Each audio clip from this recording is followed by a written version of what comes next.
नमस्कार दोस्तों, श्री शिवाय नमस्तुभ्यम। ओम नमः शिवाय। दोस्तों, कैसे हैं आप? ये बताने के लिए कमेंट्स बॉक्स में हर हर महादेव हमेशा की तरह जरूर लिख दीजिएगा।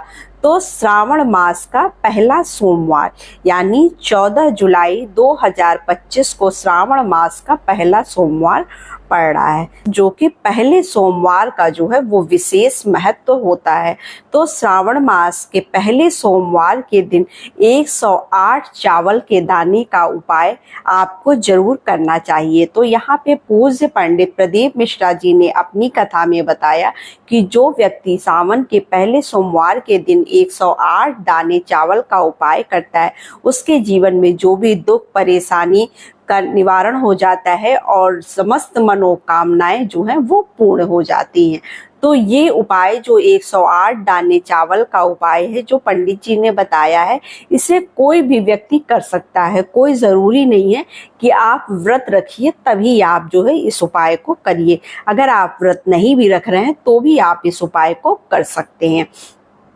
इस उपाय को करने के लिए आपको क्या क्या सामग्री चाहिए? तो यह उपाय जो आपको करना है ये श्रावण मास के पहले दिन ही करना है। जो श्रावण मास का पहला दिन होता है यह बहुत ही महत्वपूर्ण होता है। तो इस दिन आपको क्या करना है, सुबह सवेरे आप स्नान करके 2 लोटा जल ले लीजिएगा। आप वैसे अन्य दिनों में 1 लोटा जल चढ़ाते हैं, लेकिन श्रावण मास के सोमवार के दिन आपको 2 लोटा जल चढ़ाना है। तो आपको यहाँ पर 2 लोटे में जल ले लेना है और दोनों हाथों में आपको जल लेना है। जल में पहले आप गंगा जल डालकर उसके बाद उसके अंदर जल मिला लीजिएगा। अपने घर का ही जल लीजिएगा और आपको 108 दाने चावल के लेने हैं। यहाँ पर 108 दाने यानी अक्खा चावल, आप टूटा फूटा चावल, जो चावल हम अक्षत में यूज करते हैं वो वाले चावल हम लेंगे। थोड़ा लंबे दाने का चावल आप लीजिएगा तो गिनने में आपको आसानी होगी। गुरुदेव ने बताया कि संख्याओं का विशेष महत्व है। 108 दाने का मतलब कि 108 दाना चावल ही लेना है।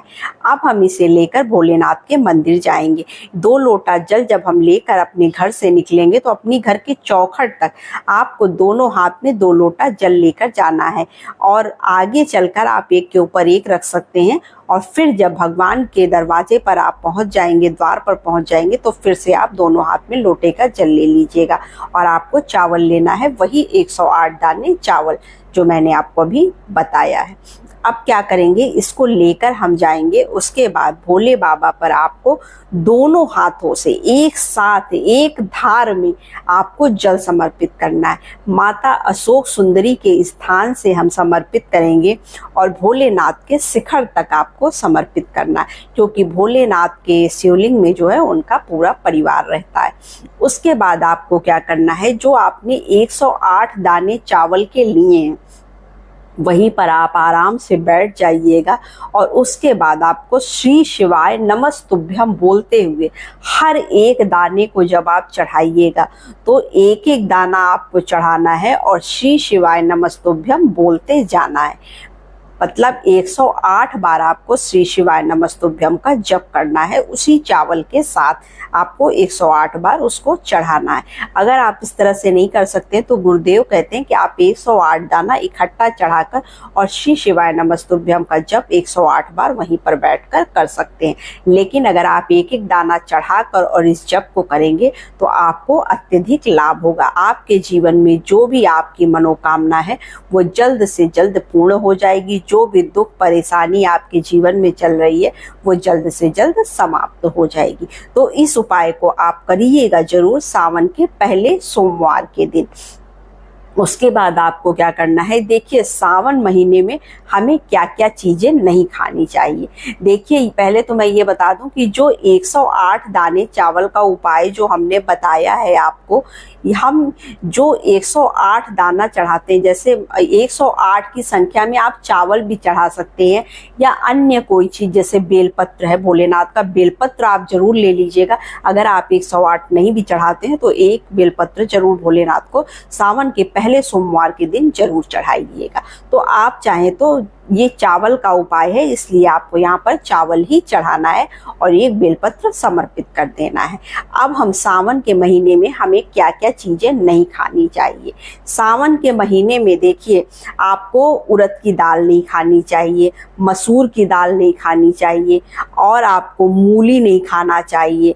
मूली का त्याग कर देना चाहिए। मूली, बैगन, लहसुन, प्याज, तामसिक भोजन, मांस, मदिरा, इन सब चीज़ों को आपको छोड़ देना चाहिए। इन चीज़ों को नहीं खाना चाहिए सावन के महीने में, क्योंकि सावन का जो महीना होता है ये बहुत ही पावन महीना होता है। और ये महीना पूरा, जो एक महीने का ये जो पूरा समय होता है, ये भोलेनाथ को समर्पित होता है।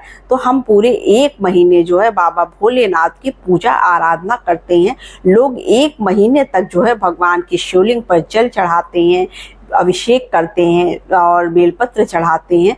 तो बाबा इतने भोले हैं कि अगर आप एक बेलपत्र और एक लोटा जल भी समर्पित करेंगे तो उससे भी वो प्रसन्न हो जाएंगे और आपकी समस्त मनोकामनाएं पूर्ण हो जाएंगी। और जब हम 108 दाना चावल का चढ़ाते हैं तो हम भोलेनाथ के 108 स्वरूपों की पूजा कर लेते हैं। 108 स्वरूपों की पूजा हम बाबा की करते हैं, इसलिए जो है यह नियम बनाया गया है। तो आपको 108 दाने का चावल वाला ये उपाय जो है ये जरूर करना चाहिए, क्योंकि सावन के महीने में और पहले सोमवार को ये उपाय ज्यादातर लोग करते हैं। अगर आप जैसे सावन में आप व्रत रख रहे हैं तो आपको किस तरह से व्रत रखना है, इसका आपको शुरू से ही आपको इस चीज को सोच लेना चाहिए। क्या आप फलाहारी व्रत रखते हैं? बहुत लोग बहुत से तरीके से रखते हैं। कुछ लोग होते हैं जो फलाहारी फल, दूध और चाय, कॉफी वगैरह पीकर ही सिर्फ रहते हैं। कुछ लोग होते हैं जो फलाहार खाकर रहते हैं, और कुछ लोग ऐसे होते हैं जो सात्विक भोजन, जैसे दिन में वो फलाहार खाकर रहते हैं और शाम को जो है वो सात्विक भोजन, सादा भोजन कर लेते हैं, और सेंधा नमक का भोजन इसमें किया जाता है। बहुत लोग सिर्फ मीठे से रखते हैं, बहुत लोग क्या करते हैं इसमें नमक नहीं खाते हैं, सावन के सोमवार में वो नमक नहीं खाते हैं, और बहुत लोग होते हैं कि जो सेंधा नमक खा के रखते हैं। तो इसके बहुत मतलब जो जिस तरह से नियम उठा लेगा, जैसे मान लीजिए आपको 4 सोमवार का व्रत रखना है, तो आप जैसे पहले सोमवार का रखेंगे वैसे ही आपको चारों सोमवार के व्रत रखने हैं। और कुछ लोग ऐसे होते हैं जो पूरे महीने व्रत रखते हैं, एक टाइम फलाहार खाते हैं, एक टाइम वो अनाज करते हैं, तो इस तरह से भी रखा जाता है। तो सब लोग अपने अपने तरीके से अपने अपने नियम के अनुसार, सुविधा के अनुसार ही व्रत पूजा करते हैं। तो आप अपने घर का नियम अपनी सुविधा के अनुसार जो आपको सही लगे, जिसमें, क्योंकि यथाशक्ति तथा भक्ति, जितनी आपकी शक्ति है आप भक्ति भी उतनी ही करिए, क्योंकि परेशान होकर कोई भी पूजा पाठ जो है वो फलित नहीं होती है। तो बस यही छोटी सी वीडियो थी, छोटी सी जानकारी थी। वीडियो अच्छी लगे तो चैनल को लाइक सब्सक्राइब जरूर करिए। तो नमस्ते फ्रेंड्स, ओम नमः शिवाय, हर हर महादेव।